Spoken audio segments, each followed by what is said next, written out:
Hey everyone!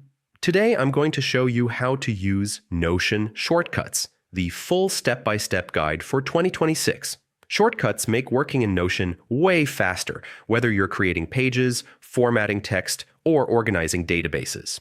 So yeah, let's get started.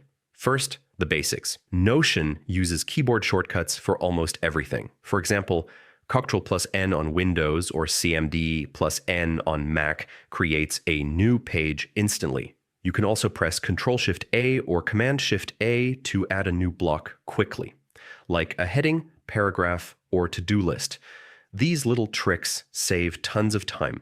To format text, highlight it and use shortcuts like Ctrl plus B slash Command plus B for bold, Ctrl plus I slash Command plus I for italics, or Ctrl plus U slash Command plus U for underline.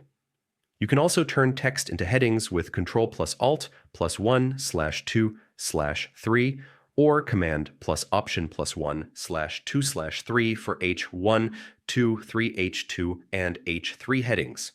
It's super handy when you're structuring notes or lesson plans. For lists, use dash followed by space to create a bulleted list. 1.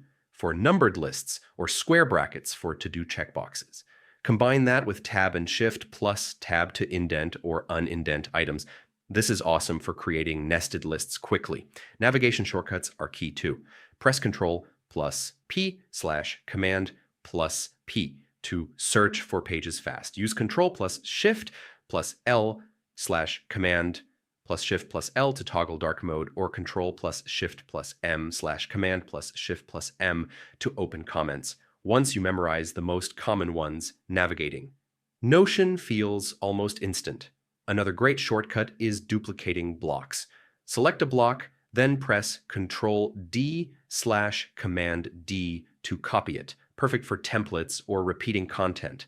And if you ever need to undo or redo actions, Ctrl plus Z slash CMD plus Z and Ctrl plus Shift plus Z slash CMD plus Shift plus Z have you covered.